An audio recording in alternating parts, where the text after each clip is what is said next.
Bismillahirrahmanirrahim. Assalamu alaikum to everyone. Welcome to all of you in today's live session. This is Ikra Abdul, clinical psychologist and head of parent training by Say Global. First of all, I would like to thank Say Global organization for providing such an nice platform where we can interact with a lot of people and we can discuss daily life psychological issues. Today our topic is Father's Mental Health Day. अगर mental health की मैं बात करूं तो सबसे पहले mental health है क्या। मेंटल हेल्थ एक आपकी इमोशनल साइकोलॉजिकल वेलबींग है, या हम ये कह लेते हैं कि ये absence of any kind of illness है। अगर बात की जाए फादर्स डे की, तो फादर्स डे जो है अराउंड द ग्लोब काफी ईयर से सेलिब्रेट किया जाता है। सिमिलरली पाकिस्तान में भी सेलिब्रेट किया जाता है, but fathers mental health day इससे पहले सेलिब्रेट नहीं हुआ इन आवर कंट्री। तो ये से ग्लोबल का बहुत अच्छा इनिशिएटिव है कि इंट्रोड्यूस करवाया जाए एक यूनिक इशू को जो इससे पहले कभी डिस्कस नहीं किया गया। थोड़ा सा मैं हिस्ट्री बताऊंगी कि ये around the globe fathers mental health day start कब हुआ। 2016 में डॉक्टर डैनियल साइनल ने और उनके साथी मार्क विलियम ने स्टार्ट किया एक ऑस्ट्रेलियन कोलैबोरेशन के साथ। उनका एक प्लेटफॉर्म उन्होंने प्रोवाइड किया जहां फादर्स को टेस्ट किया गया, रिसर्च उनके ऊपर कंडक्ट की गई, क्योंकि ये देखा जाने लगा कि पोस्ट नेटल डिप्रेशन जो है वो फादर्स भी एक्सपीरियंस करने लग गए। अगर हम पोस्ट नेटल डिप्रेशन की बात करें तो पहले आपने यकीनन ये देखा होगा कि विमेन्स में बहुत ज्यादा होता था आफ्टर द प्रेगनेंसी, और प्री नेटल प्रेगनेंसी स्टार्ट होते ही दे स्टार्टेड एक्सपीरियंसिंग डिप्रेशन, और postnatal after the birth of the child. तो अब ये टोटल सिनेरियो जो है वो चेंज हो गया और अब यही डिसऑर्डर फादर्स में भी देखने को मिलता है। अगर बाकी साइकोलॉजिकल प्रॉब्लम्स की बात की जाए, डिप्रेशन, एंजाइटी, स्ट्रेस, ये सारे डिसऑर्डर्स बाकी जितने भी हैं वो सारे मेंटल डिसऑर्डर्स में मेल और फीमेल में पाए जाते हैं, लेकिन मेनली फादर्स में जो डिसऑर्डर्स देखे गए वो है पोस्ट नेटल डिप्रेशन। डिप्रेशन की अगर मैं बात करूं तो डिप्रेशन वर्ड हर दूसरा बंदा कैजुअली इसको यूज कर रहा होता है। तो जब उनसे ये पूछा जाए कि आप डिप्रेशन से आपका मतलब क्या है, क्या समझते हैं, व्हाट इज डिप्रेशन, तो वो सिर्फ सिंपल उदासी को डिप्रेशन कह देते हैं। जबकि डिप्रेशन सिर्फ उदासी नहीं है, और भी इसकी बहुत सारी अलामात हैं जो कि 2 हफ्ते तक रहती हैं। और उसमें क्या है कि आप एक्सेसिव मूड स्विंग्स एक्सपीरियंस करें, जिसमें आपकी नींद बहुत डिस्टर्ब है, भूख नहीं लग रही या बहुत लग रही है, नींद या तो आ रही है या नहीं आ रही। इसके अलावा आपको होपलेसनेस हो, आपका मूड बिल्कुल अच्छा ना रहे, आपको उदासी सारा सारा दिन हो, कोई प्लेजरेबल एक्टिविटीज हैं तो आप तब भी अपने आप को सेटिस्फाइड ना फील कर सकें और उस प्लेजरेबल एक्टिविटी में भी आप खुशी महसूस ना कर सकें। तो ये कुछ डिप्रेशन की अलामात हैं जो कि postnatal depression after the birth of a child fathers experience करते हैं। क्योंकि फादर्स मेंटल हेल्थ डे है तो मैं इसके ऊपर मजीद थोड़ी सी रोशनी डालना चाहूंगी कि जितने भी साइकोलॉजिकल फादर्स रिलेटेड इश्यूज हैं ये देखे क्यों जाने लगे या इनके ऊपर बात स्टार्ट क्यों की जाने लगी। तो उसकी वजह ये थी कि फादर्स को कभी भी इतनी इंपॉर्टेंस इस सेंस में नहीं दी जाती कि लाइक वो तो जैसे कल्चर वाइज बात की जाए तो अपब्रिंगिंग ऐसी सी हुई होती है, फादर्स की पेरेंटिंग ऐसी या मेंस की ऐसी सी पेरेंटिंग की होती है कि लाइक वो जो है केयर टेकर हैं, वो तो बहुत ब्रेव हैं, उन्हें कोई फ्रीडम ऑफ एक्सप्रेशन इस सेंस में नहीं कि वो भी कभी ये बताएंगे हम सैड हो रहे हैं या हम किसी तरह का कोई मसला हम एक्सपीरियंस कर रहे हैं। तो अपब्रिंगिंग की वजह से बहुत सारे जो एक कह लें कि डिस्टर्बेंस जो है मेल एज अ जेंडर को जो डिस्क्रिमिनेशन देखी गई अराउंड द ग्लोब, वो ये एक बहुत बड़ा फैक्टर है। और obviously to be a father do to dad के यंग एडल्ट जो है एक जिसकी कोई जिम्मेदारी नहीं है, जब वो न्यू फादरहुड में चेंज होता है कि लाइक जो नए फादर हैं जो फर्स्ट जिनका बच्चा वो एक्सपीरियंस कर रहे होते हैं, तो उन फादर्स में बहुत ज्यादा ये पोस्ट नेटल डिप्रेशन जो है एक्सपीरियंस किया गया। Even according to the research जो कि ऑस्ट्रेलिया में की गई, उनके अकॉर्डिंग ये है कि हर 10 में से एक फादर पोस्ट नेटल डिप्रेशन का शिकार होता है। और जब उनकी फर्स्ट चाइल्ड का आती है बर्थ के बाद, वो एक्सपीरियंस करते हैं इस प्रॉब्लम को। इसके अलावा डिफरेंट डिफरेंट स्कॉटलैंड में, कनाडा में और ऑस्ट्रेलिया का जितना भी डेटा है, क्योंकि जैसे मैंने कहा कि 2016 में इसके ऊपर बात की जाने लगी, तो इतना इसके ऊपर अभी काम बहुत हो रहा है, ज्यादा रिसर्चेस नहीं है। तो जितना डेटा है वो ये रिपोर्ट करता है कि फादर्स जो हैं पोस्ट नेटल डिप्रेशन या पोस्ट नेटल या प्री नेटल एंजाइटी एक्सपीरियंस करते हैं, तो वो प्रोफेशनल हेल्प सीख नहीं करते। तो उसकी वजह क्या है? स्टिग्मेटाइजेशन का एक तो फियर, दूसरा जो उनके साथ इंटरव्यूज किए गए तो फादर्स ने रिपोर्ट किया कि इस तरह से तो वो रियल मैन ही नहीं, अगर वो साइकोलॉजिकल प्रॉब्लम जो है उसके लिए कोई प्रोफेशनल हेल्प ले। इवन उन्होंने डिस्कस नहीं किया विद द फैमिली। और ऑल्दो के फादर्स ने 25% डेटा ये फादर्स ने ये रिपोर्ट किया कि वो अच्छा रिलेशनशिप, अच्छा कनेक्शन नहीं बना पाए अपने बच्चों के साथ, ये इसी वजह से, क्योंकि वो ये समझते हैं they are not a good father. तो यही कुछ एक साइकोलॉजिकल माइंडसेट है जिसकी वजह से वो डिस्टर्ब भी फील करते हैं, और उनका बच्चों के साथ अच्छा कनेक्शन ना हो पाना, उनकी कुछ जिम्मेदारियों को पूरा ना कर पाना, इटसेल्फ स्ट्रेसर के तौर पे ये और कॉजिंग लीड कर रहा होता है उनके डिप्रेशन को ज्यादा वर्सन होने में। इसके अलावा अगर बात की जाए, अब ब्रिंगिंग की बात की जाए और अगर बात की जाए कल्चर रिलेटेड वेरिएशंस की, तो ना सिर्फ ये पाकिस्तान में बल्कि अराउंड द ग्लोब ये चीज देखी गई कि इमोशंस की फ्रीडम नहीं है। मेल जेंडर को प्रिपेयर ही इस तरह से किया जाता है कि वो तो कभी उदास नहीं होते। आपने देखा होगा कभी कोई मेल जेंडर जो है वो रोए तो लोग कहते हैं कि इतना बहादुर हो तुम कैसे रो सकते हो? तो लाइक आप भी ये नॉर्मल ह्यूमन इमोशंस हैं, एनीवन कैन एक्सपीरियंस। तो यही वजह है आज हम फादर्स की मेंटल हेल्थ डे पे बात कर रहे हैं। और सेकंड जो डिसऑर्डर देखा गया पोस्ट नेटल डिप्रेशन के बाद, एंजाइटी थी। और एंजाइटी क्या है? आपकी बहुत ज्यादा परेशानी है रिलेटेड टू द फ्यूचर। तो ऑब्वियसली ये एक ट्रांजिशनल पीरियड है फादरहुड, एक लाइफ चेंजिंग मोमेंट है एज अ फादर। आपकी रिस्पॉन्सिबिलिटीज चेंज हो जाती हैं, आप पहले सिर्फ खुद को केटर कर रहे हो, देन आपकी लाइफ में आपका एक पार्टनर आता है, उसके बाद एक थर्ड आता है जहां पर आपको फादर के तौर पे उन्हें प्रोटेक्शन भी देनी है, फाइनेंशियली और इवन सोशली एंड इमोशनली। तो ये इटसेल्फ जो लीडिंग कॉजेज हैं वो बन जाती हैं फादर्स की इश्यूज को लेकर। दूसरा जो ये कॉन्सेप्ट की अगर बात की जाए फादर्स में मेंटल हेल्थ इश्यूज को जो ज्यादा देखा गया है, जो सबसे बड़ी वजह वो ये बनी कि digitalisation, digital father, digital dads का नाम यूज किया जाता है उस चीज को, कि फादर्स जो हैं अपने बच्चों को, ये भी रिसर्चेस कहती हैं कि पहले फादर्स इतने इन्वॉल्व नहीं होते थे पेरेंटिंग में। आजकल के फादर्स पेरेंटिंग में भी बहुत इन्वॉल्व हैं, वो बेबी सिटर के तौर पे भी काम कर रहे हैं, वो इमोशनल, साइकोलॉजिकल, सोशली हर तरह की सपोर्ट को दे रहे हैं। और क्या चीज जो है वो चेंज हुई with the passage of time, वो ये था कि पहले वर्किंग आवर्स जो थे वो स्पेसिफिक थे, उतनी ज्यादा बच्चों की डिमांड्स नहीं थी। आजकल बच्चों की डिमांड्स बहुत हुई, तो फादर्स ने भी एक्स्ट्रा जो है अपनी स्लीप को साइड पे करके, अपनी नीड्स को एक साइड पे करके जो है बच्चों के लाड प्यार के वजह से उनको बहुत ज्यादा वर्क करना पड़ रहा है, उनके ऊपर वर्कलोड बढ़ गया।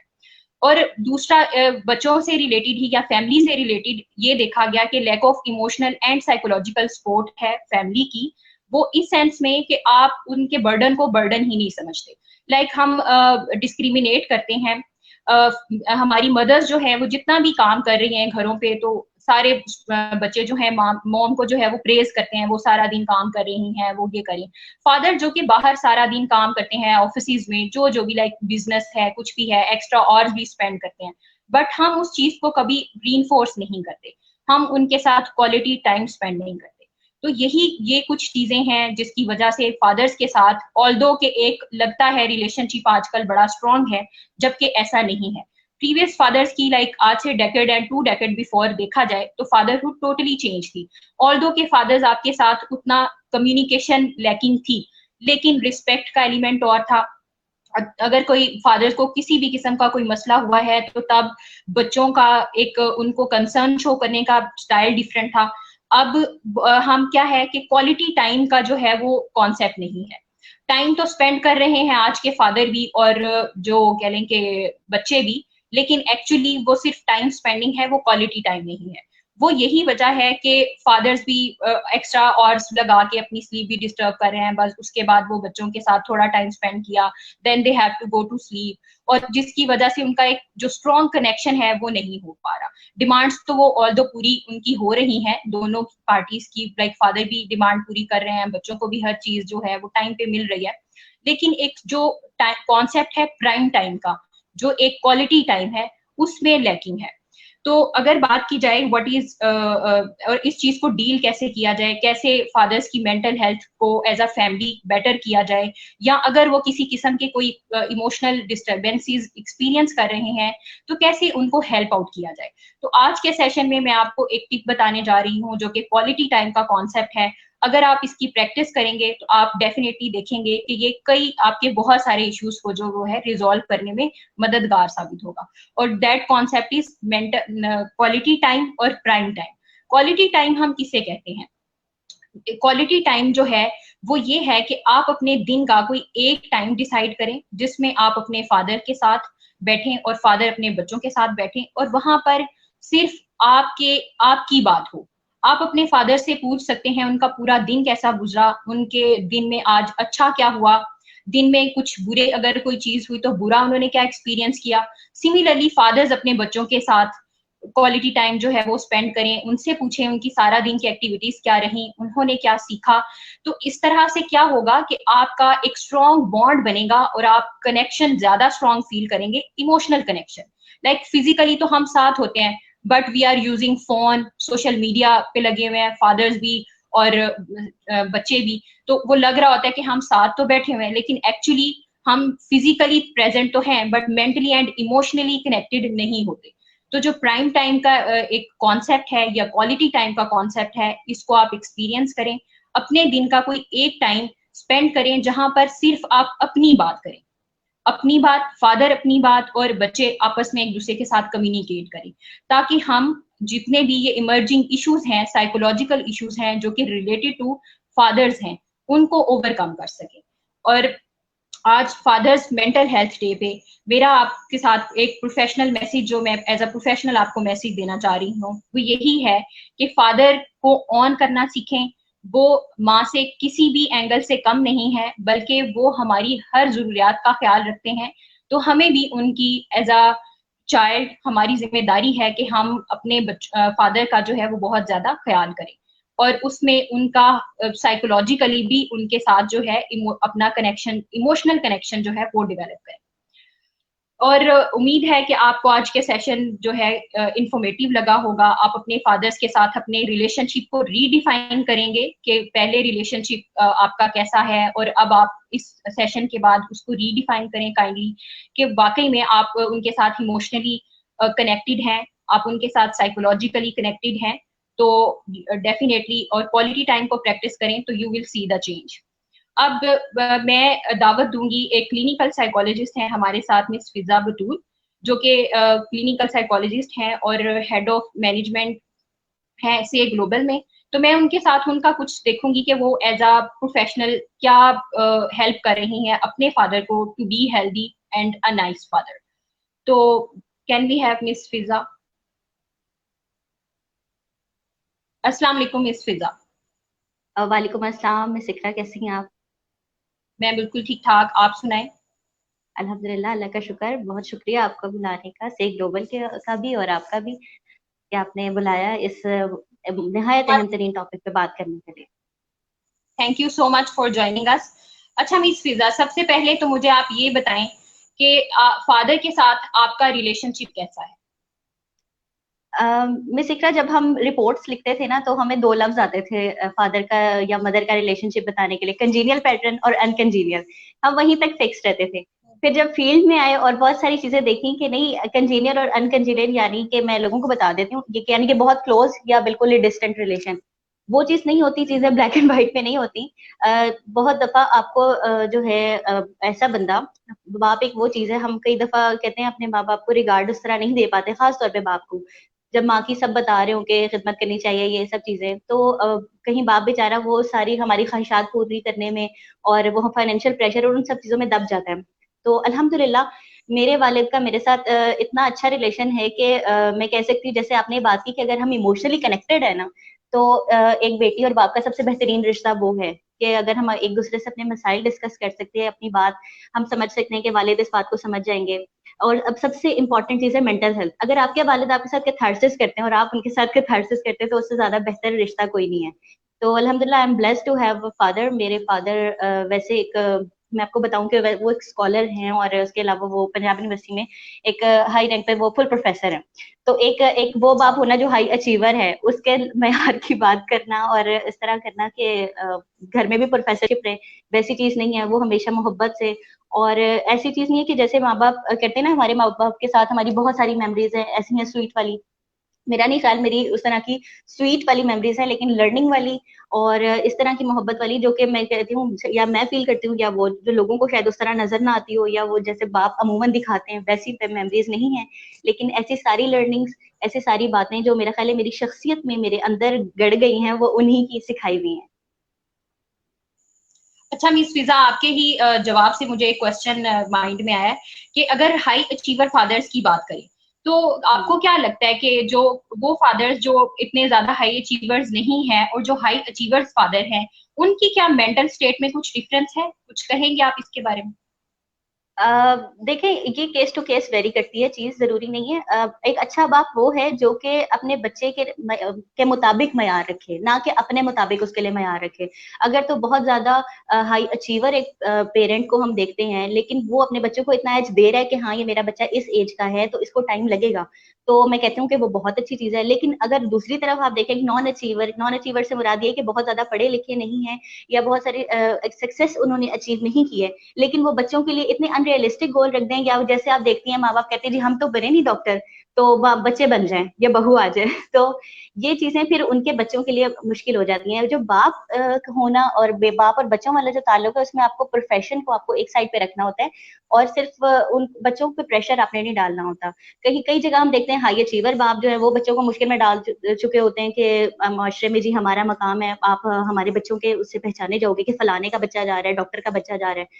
और कहीं पे हम ये देखते हैं कि जो दूसरे लोग हैं दूसरी तरफ, वो कहते हैं जी हम नहीं पढ़ सके तो तुम तो कुछ कर लो। ये वाली चीज नहीं है। माँ बाप को हमेशा रियलिस्टिक, और बच्चों से अच्छे माँ बाप वही हैं जो बच्चों के साथ टाइम स्पेंड करते हैं और उनके मुताबिक उनके गोल सेट करते हैं, जो उनको समझते हैं कि हाँ तुम कर लोगे, अप्रिशिएट भी करते हैं और मोटिवेट भी करते हैं, और कहीं ना कहीं जहाँ जरूरत होती है वहां पे थोड़ी प्यार भरी डांट भी पिला देते हैं।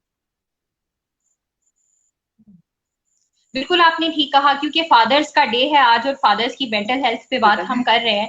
तो ये काफी देखने में आता है कि फादर्स को सम टाइम डिसऑन किया जा रहा होता है। हाई अचीवर्स हैं या नॉन अचीवर्स, वो कुछ बच्चों को लग रहा होता है, जबकि फादर, इट डजंट मीन कि आपका फादर डॉक्टर है, इंजीनियर है या कोई बहुत बड़ी पोस्ट पे है तो वो हाई अचीवर है। आपका फादर आपको एक प्रोटेक्शन दे रहा है, आपको खाना प्रोवाइड कर रहा है, आपकी बेसिक नीड्स का ख्याल रख रहा है, आपको एजुकेशन प्रोवाइड कर रहा है। वो कुछ भी मीन्स हो सकते हैं, वो एक रिक्शा ड्राइवर भी कर रहा है। तो ठीक है, बिल्कुल, वो ये अपने कोई बच्चों का ये सुपर हीरो है। वो सुपर हीरो है, और हमें ओन करना आना चाहिए अपने फादर्स को, वो बिल्कुल चाहे बिल्कुल। हमारे डॉक्टर, चाहे वो रिक्शा ड्राइवर ही क्यों। Thank you, it was a nice message. अच्छा, दूसरा मैं ये कहूंगी कि कोई एक एज अ प्रोफेशनल आप टिप बता दें, जैसे मैंने क्वालिटी टाइम की बात की, आप एज अ प्रोफेशनल क्या सजेस्ट करेंगी हमारे व्यूवर्स को कि वो अपने फादर्स के साथ अपना रिलेशनशिप जो है वो रीडिफाइन कर सके, बेटर कर सके? बिल्कुल, बहुत शुक्रिया ये बात पूछने के लिए। दरअसल एक जो फादर्स डे के हवाले से मेरी एक बहुत अच्छी मेमोरी भी है, वो आप कहीं न कहीं बहुत सारे लोगों के लिए वो काम की साबित हो जाएगी। ये है कि मुझे लगता था कि जैसे फादर और मेरा रिलेशनशिप है, तो शायद मेरे अब्बा जो हैं वो इतना ज़्यादा एक्सप्रेसिव नहीं है, तो वो उन्हें मैं शायद उतना ना मुझसे मोहब्बत नहीं रखते होंगे। ये तब की बात है जब मैं 7th-8th क्लास में थी, और मैं अपनी नाना के घर रहने गई हुई थी, और कुछ ऐसा टाइम हुआ, हालाँकि 1 डेढ़ हफ्ते की बात थी। तो फादर्स डे उन्हीं दिनों में आया, और मैं अपने घर का वो बच्चा हूँ कि जो मैंने ज़बरदस्ती अपने इवेंट्स मनाने होते हैं, किसी की बर्थडे, किसी का कुछ है कि नहीं, क्योंकि इसमें सब इकट्ठे होते हैं, चाहे 10 मिनट हो, चाहे आधा घंटा हो, वो इवेंट्स हमें इकट्ठा करने के लिए होते हैं। तो मैंने सिर्फ उन्हें एक टेक्स्ट किया वहां से हैप्पी फादर्स डे, और एक था वो कोट ही कोई, लेकिन मैंने उन्हें किया और उन्होंने उसको इतना ज्यादा अप्रिशिएट भी किया और वो खुश हुए कि मेरी बेटी ने मुझे याद रखा है। तो ये जो दिन होते हैं, इसके अलावा कोई छोटे छोटे अपनी जिंदगी में पॉइंट्स ढूंढे। अब तो जैसे लॉकडाउन है, मैं कह रही हूँ कि ये एक तरह से आपके लिए फायदेमंद है। मैं खुद ये देखती हूँ कि पहले हमें दिन ढूंढने पड़ते थे, कोई कभी हम फ्री होंगे संडे को या इस तरह, जबकि अब ऐसा नहीं है, आपके पास बड़े टाइम है, आप अपने इवेंट्स निकालें, आप कोई ना कोई चीज सेलिब्रेट करें। सिर्फ फादर्स डे का वेट मत कीजिए, किसी दिन आप अपने वालिद के पास ऐसे बैठ सकते हैं कि चलें आज कोई बात सुनाएं कि आज आपके ऑफिस में क्या हुआ, ये तो क्वालिटी टाइम में आ गया। लेकिन अगर आपकी कोई स्किल है, जैसे आपको पेंटिंग पसंद है या पेंटिंग करते हैं या कुकिंग करते हैं, तो कोई ना कोई डिश बनाएं स्पेसिफिकली अपने फादर को ट्रिब्यूट पेश करने के लिए। माना कि ये चीजें उनके एहसानात का और उनके रिगार्ड्स का बदला नहीं हो सकती, लेकिन आपकी जो छोटी छोटी एफर्ट्स होती हैं, ये आपकी मोहब्बत को बढ़ाने में किरदार अदा करती हैं। और जितनी वो एफर्ट आपके लिए कर रहे होते हैं, आपकी इतनी सी एफर्ट भी उनके लिए, वो आप उनकी जिंदगी में बहुत बहुत बड़ा अहम किरदार अदा करती हैं। और उनका कहते हैं ना, यू मेड डे, वो वाली बात है। तो आप छोटी छोटी एफर्ट्स करें, और छोटी छोटी चीजें जिंदगी में बहुत अहमियत रखती हैं।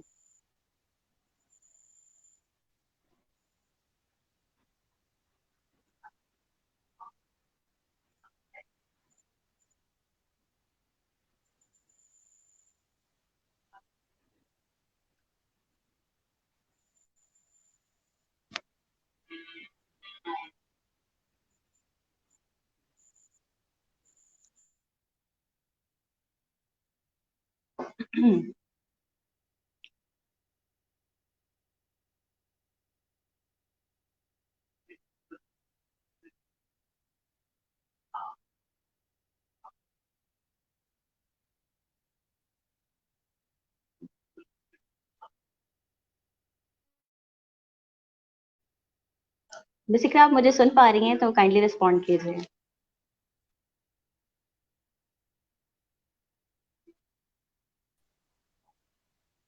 जी मिस फिजा, आपको मेरी आवाज आ रही है?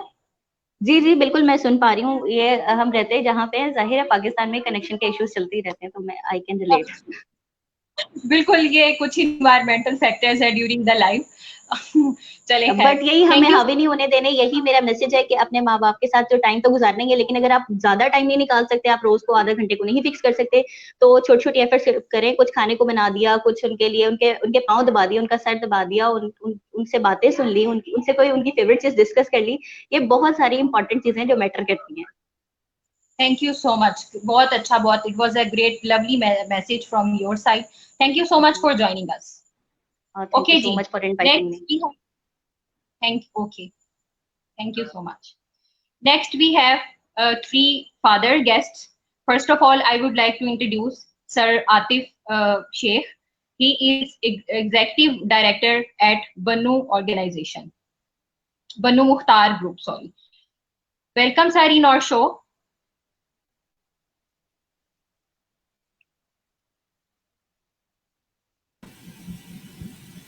Ji, thank you very much for inviting me to your show. Thank you so much, sir, for joining us. Next, we have Mr. Atif Ahmed, trainer and coach in what? Next, can we have Mr. Noor Ahmed?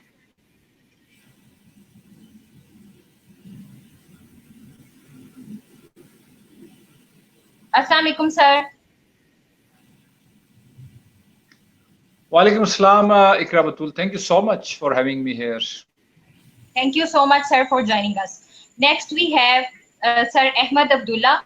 He is founder and CEO of Say Global. Welcome, sir, in our live show.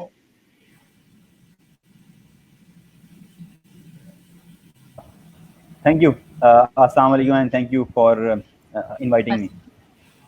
क्या हाल चाल है sir आप सबके? Perfectly all right, Alhamdulillah. Alhamdulillah. Thank you so much, sir. Once again, I'm welcoming you in our live session. तो आज का दिन जो है हम सेलिब्रेट कर रहे हैं फादर्स मेंटल हेल्थ डे।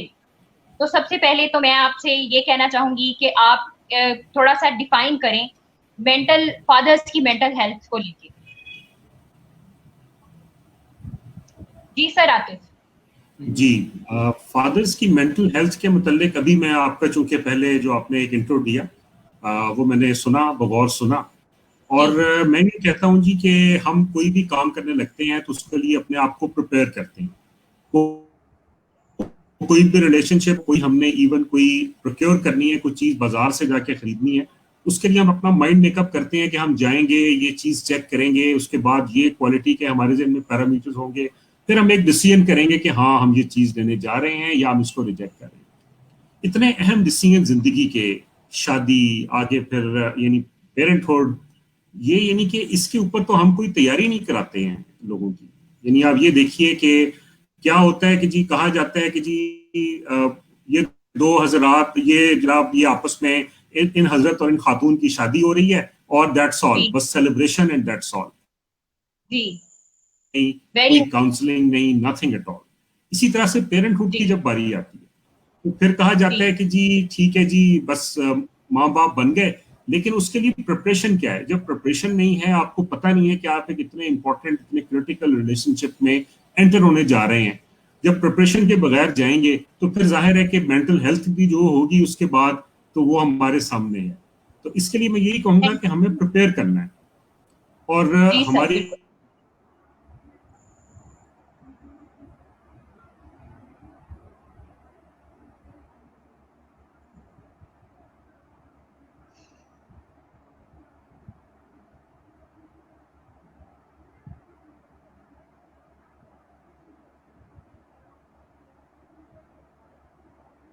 जी सर, आप सुन पा रहे हैं मुझे? जी जी जी जी, वो मेरे ख्याल में शायद सर के जो है जी सर का बहुत आंसर था, एक बड़ी अच्छी उन्होंने एक हमें सजेशन दी कि वाकई में ये एक सेलिब्रेशन बस इसको कह दिया जाता है और उसके बाद कोई प्रॉपर गाइडलाइन नहीं है, कुछ मजीद इसके बारे में सिखाया या बताया नहीं जाता कि अब टोटली आपका लाइफ चेंजिंग एक एक्सपीरियंस है। तो सर नूर, मैं आपसे पूछना चाहूंगी कि आप क्या कहेंगे इसके बारे में? देखिए, मैं सबसे पहले तो शुक्रिया इस शो में आने के लिए। मैं ये कहूँगा कि अभी जैसे आतिफ साहब बात कर रहे थे, ऑब्वियसली मैं उसी को सेकेंड करूँगा और उसी को बात को आगे बढ़ाऊंगा। बेसिकली ये एक इंस्टीट्यूशनलाइज होने जा रहा होता है, एक ताल्लुक। यानी जब आप किसी के साथ दो रिश्ते आपस में जुड़ते हैं, दो इंसान आपस में जुड़ते हैं, तो उसे एक इदारा वजूद में आता है। तो ये कोई मामूली काम नहीं है। बेसिकली हम लोगों ने इसको बहुत ईजी लिया हुआ है। और ये और अब ये देखें कि हमारी जिंदगी में जो बड़े इदारे हैं वही लॉन्ग टर्म चलते हैं। जिस इदारे के पीछे कोई विजन होता है, कोई मिशन होता है, वही इदारे लॉन्ग टर्म चलते हैं, वही इदारे प्रॉस्पर करते हैं, वही इदारे मुल्कों में, इलाकों में तरक्की लाते हैं। एग्जैक्टली इसी तरह जो आपका जो ये एक पेरेंटहुड है, ये मियाँ बीवी का जो ताल्लुक है, ये एक इदारा है। तो आप उसको जब इदारे के जहन में रख के इसको चलाएंगे, उससे पहले उसके लिए प्लानिंग करेंगे, तो कोई मजायका नहीं, कोई उसमें वो नहीं कि वो चीज नाकाम हो। लेकिन नाकामी उसी वक्त होती है कि जब आप उसको इदारा समझ के नहीं चल रहे। मैं यही कहूंगा बेसिकली इट्स एन इंस्टीट्यूशन।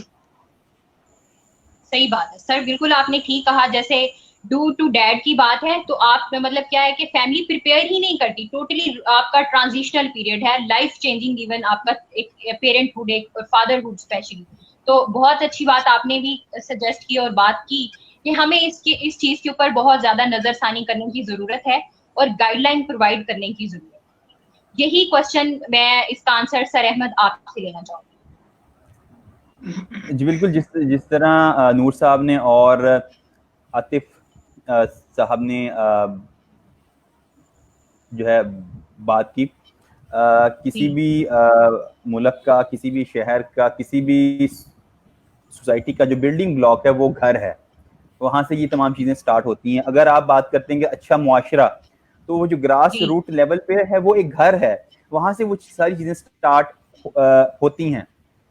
तो जैसे बिल्कुल है कि कोई भी काम करना है उसकी पहले तैयारी है, प्लानिंग है, और उससे पहले जो है जो आपके जो रिसोर्स हैं उनकी ट्रेनिंग है। जैसे जो है, जैसे लड़का है उसकी जो है शादी होनी है, उसने आगे बाप बनना है और चीज़ें चलनी है, उसके लिए आई थिंक कि जो प्लानिंग है वो सारी चीज़ें हैं, पर ट्रेनिंग भी कुछ जो है वो लाजमी है। जो उसके वालिदैन हैं वो ट्रेनिंग दें, और उसके साथ साथ हम देखते हैं यहाँ पे मतलब मुख्तलिफ जो हैं, मतलब आपने कोई स्किल लेनी है, आपकी कम्युनिकेशन स्किल है, उस पे जो है कोई कोर्स है, आपका लीडरशिप पे कोई कोर्स है, उसी तरह जो बीइंग अ जी सर।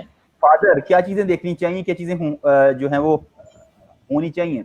क्योंकि अगर मैं देखूं कि पहले के मेरे जो थे वालिद और उनके वालिद, उनका आपस में जो था रिलेशन और मेरा जो है रिलेशन, अब मेरे बच्चे के साथ है, तो चीज़ें उसमें चेंज हैं और चीज़ों में चेंज जो है वो आ रहा है।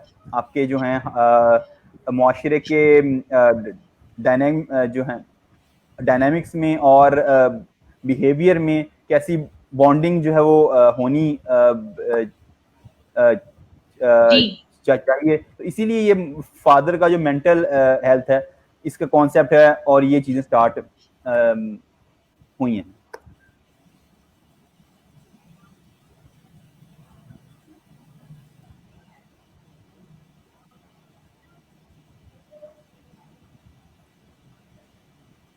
जी इकरा, आर यू विद अस? जी अहमद साहब, मैं आपकी इस बात को अगर मीनवाइल थोड़ा सा अगर आगे बढ़ाऊं, जी, जी। थोड़ी देर के लिए जी। शायद कनेक्टेड नहीं है, तो मैं आपको बताऊंगा कि मेरे जो वालिद और चचा हैं वो ये बताते हैं कि जी उनके दौर में जब वो नौजवान थे तो उस वक्त वो किसी शॉप पर खड़े होकर अगर एक कोल्ड ड्रिंक भी पी रहे हैं तो वो एक मायूब बात समझी जाती थी कि उनके वालिद को कोई बात ना बता दे। तो उसके बाद क्या हुआ कि हमारी जनरेशन आई जिसके अंदर कि हम अपने पेरेंट्स से उसके बाद लिंक थे, लेकिन उतने ज्यादा फेयरफुल रिलेशनशिप नहीं था कि पता नहीं ये पता लग गया तो क्या होगा, कुछ थोड़ा सा एक मिडल उसके ऊपर आ गई। अब चूंकि तीसरी जनरेशन, माशाल्लाह मेरे बच्चे भी अब यूथ एज में है, यूनिवर्सिटीज में पढ़ रहे हैं, तो मैं आपको ये बताऊं कि अब वो सिनेरियो बिल्कुल चेंज हो गया है, उसने एक यू टर्न ले लिया हुआ है और अब वो बच्चे जो हैं वो इतने ज्यादा एक कॉर्डियल रिलेशनशिप फील करते हैं और पेरेंट्स के साथ इतने कनेक्टेड हैं। और मैं समझता हूँ कि इसके बहुत से फवायद हैं, इसके बहुत से फवायद हैं। कम से कम वो गैप नहीं है जिसकी वजह से वो रास्ता भटके। स्टिल इंसान इंसान है, कहीं ना कहीं गलती भी करता है, लेकिन जो ये एनवायरनमेंट है इसका फायदा ये है कि बच्चे बहुत सारी चीजें अपने पेरेंट्स से शेयर करते हैं, अपनी अच्छाइयाँ बुराइयाँ, अपनी वीकनेसेस स्ट्रेंथ, सारा कुछ उनके साथ जो है जब शेयर करते हैं तो वो फिर सही रास्ते से हटने का इम्कान जरा कम हो जाता है, क्योंकि उनकी वो डायरेक्शन को पेरेंट्स दुरुस्त कर देते हैं अगर उनके साथ उनका वो रिलेशनशिप वाकई बनाया है उन्होंने और वो बनाना चाहते हैं। तो ये मेरी तरफ से इस पे एक एडिट कमेंट है।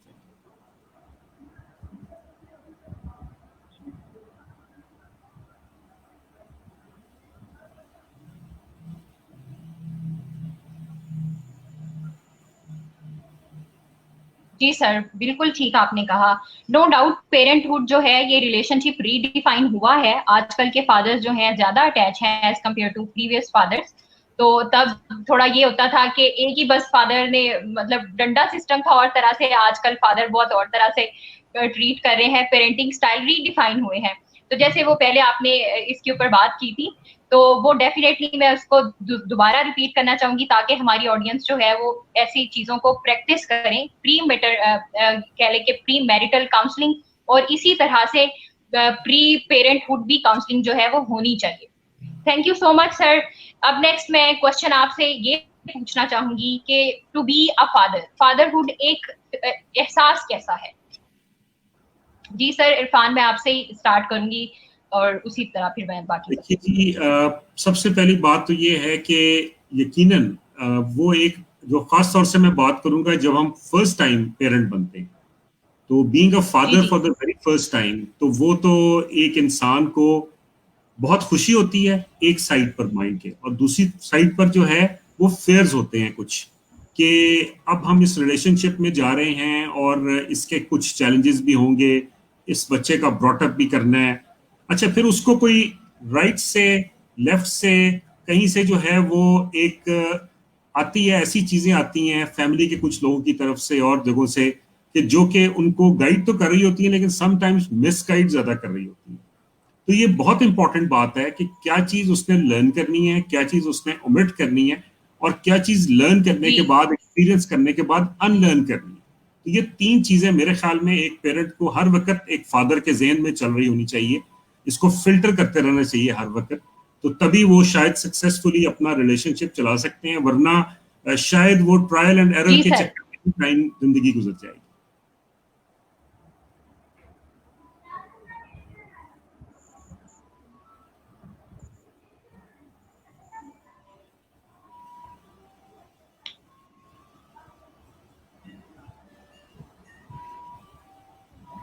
जी sir, thank you so much. जी सर, नूर।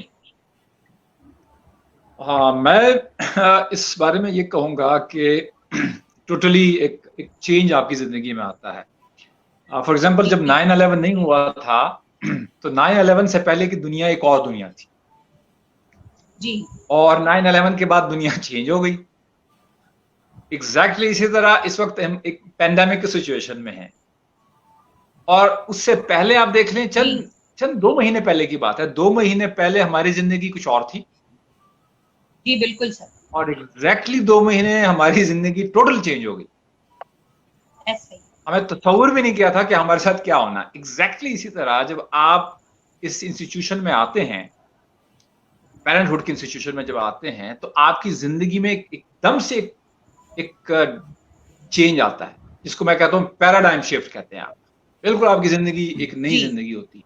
आपके एहसासात, यानी उन बच्चों को, उससे पहले अगर आप किसी और के बच्चों को घर में थोड़ी बहुत मारपीट या डांट-पट होती है, तो आपको फील नहीं होता था कि अच्छा ये तो नॉर्मल सी बात है। लेकिन जब आपके अपने बच्चे आते हैं और उनको जरा सा कोई ऐसी नजर से देखे या उसको डांटे, तो आपकी फीलिंग यकसर चेंज हो जाती है। तो एक बहुत बड़ा चेंज है। तो बेसिकली माशरे का एक जो इकाई है, ये बिल्डिंग ब्लॉक जिस तरह उन्होंने कहा अहमद अब्दुल्ला ने, ये एक इब्तिदा है और एक माशरा ये इसी इंस्टीट्यूशन की एक इंतहा है। क्योंकि बहरहाल एक माशरा जो है वो किसी घर मुख्तलिफ फैमिलीज मिलकर एक माशरा बनाते हैं। तो ये सबसे इंपॉर्टेंट इकाई है, ठीक है, एक यूनिट है, सबसे इंपॉर्टेंट। अगर इसको आप तवज्जो नहीं देंगे तो आपका पूरी जो बिल्डिंग है उसको नुकसान पहुंचेगा। तो मैं कहता हूँ ये एक जो समझ ले कि एक बिल्कुल entirely different feelings. Very well said sir. जी sir, Ahmad, how it feels to be a father? ये बिल्कुल एहसास जब तक आप बाप नहीं बनते तो वो फीलिंग नहीं आती आप में। तो जब मैंने बेटी को पहली बार उठाया गोद में और वो पैदा हुई, तो वो जो एहसास था वो मैं अल्फाज में बयान नहीं मैं कर सकता कि वो जो पूरे जिस्म में, और एक वो कहते हैं ना, एक वो एहसास एक बिजली की तरह जाता है, और वो ऐसा लगता है कि ये तो मेरा ही हिस्सा, मेरे ही जो है वो जिस्म का जो हिस्सा है। तो वो जो फीलिंग है वहाँ से बाप बनने का जो है सफ़र, एहसास वहाँ से स्टार्ट होते हैं। और हर रोज़ एक नया एक्सपीरियंस है, एक नई चीज़ का जो है वो फील होना है। तो जो फर्स्ट चाइल्ड होता है उसके साथ आप ये होता है एक ख़ास बॉन्ड, एक ख़ास जो है एक्सपीरियंस है। उसके बाद नूर साहब और आतिफ साहब तो हैं वो तो माशाल्लाह एक के बाद मजीद वो होते हैं बच्चे, फिर तो वो तो एक कह लें आया था उसमें रूटीन में। तो वो जो फर्स्ट हैं एक्सपीरियंस आपके फर्स्ट चाइल्ड के साथ, वो आप अल्फाज में बयान नहीं कर सकते। या तो आपकी स्माइल है या जो आपकी आंखों के आंसू हैं वो उसको बयान कर सकते हैं।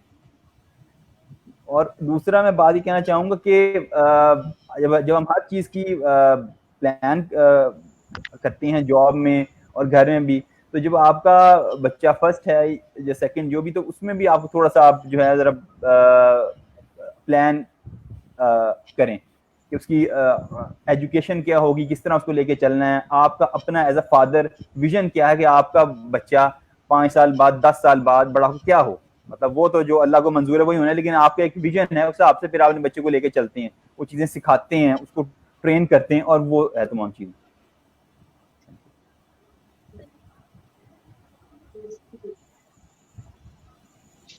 बच्चे की जो है तालीम व तरबियत जो है फिर उस तरह आप उसे लेके चलते हैं, जो आपका एज अ फादर जो आपका वो विजन होता है कि मैं ऐसा था, मेरा बच्चा मेरे से अच्छा हो, ये काम वो करे, या मेरे में ये कमी थी वो ना हो, तो ये चीजें हैं।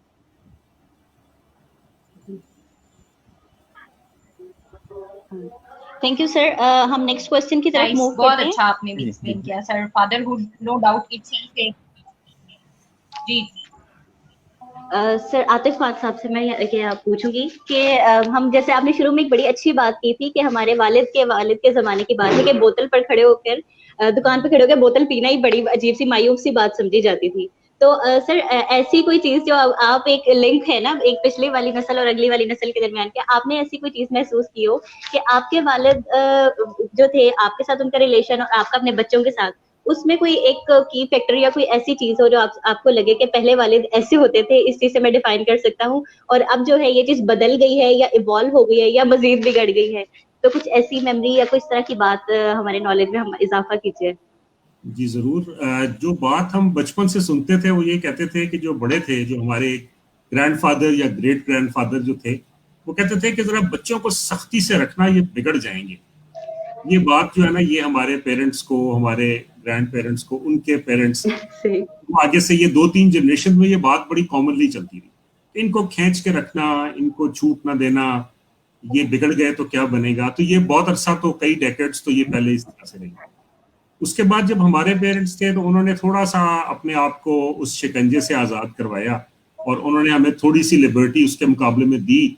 लेकिन मैं ये बात कहूँगा कि at the back of their minds वो उनके जहन में ये था कि हमने थोड़ा सा सख्त रखना है रवैया, ये कहीं ऐसी बात हो जाए कि मेरे वालिद ने जो मुझे बात की, यानी मेरे वालिद ये सोचते होंगे कि मेरे वालिद, उनके वालिद ने जो बात की है कहीं वो दुरुस्त पूरी तरह से अगर नहीं तो किसी हद तक तो हो ही सकती है, तो हम थोड़ी सी सख्ती रखें और बच्चों को जो है ना जरा इतना उनको इतना ज्यादा उनके साथ ईज ना डेवलप करें। तो ये होता था कि जो हमारे रिपोर्ट कार्ड्स होते थे स्कूल के, ये जो और चीजें थी, वो हम अगर तो अच्छे आए होते थे तो जरा हम थोड़ा सा खुश होके जाके उनके सामने रखते थे, और अगर कभी कोई रिजल्ट थोड़ा सा हल्का होता था तो थर थर कांपते हुए रखते थे कि आगे से झाड़ पड़ेगी और ये सारा कुछ होगा। तो अब ये हुआ कि यानी ये एक मैं बात कर रहा हूँ जो हमसे अगली जनरेशन की। अब मैं आ जाता हूँ अपनी जनरेशन के ऊपर। अब सिचुएशन क्या है कि बच्चे कह रहे होते हैं कि जी मैंने तो ए ग्रेड लेना था, तो जी मेरा तो बी प्लस आ गया है, तो ये मैं अब क्या करूं। अच्छा, अब हम उन्हें कंफर्ट दे रहे होते हैं, बेटा आपने पूरी एफर्ट की थी, फिर क्या हो गया, एजुकेशन की इंपॉर्टेंस है लेकिन आपको जिंदगी में सॉफ्ट स्किल्स भी सीखनी चाहिए, आपको ये भी करना चाहिए, it's not end of the world. फिर क्या हो गया, जिंदगी में 10 प्रोफेशंस हैं, एक्स में नहीं तो वाई में नहीं तो जी में नहीं, तो हर तरफ अल्लाह ताला ने अपॉर्चुनिटीज रखी हैं। तो अब ये है कि मेरे ख्याल में ये एक प्रैक्टिकल अप्रोच है।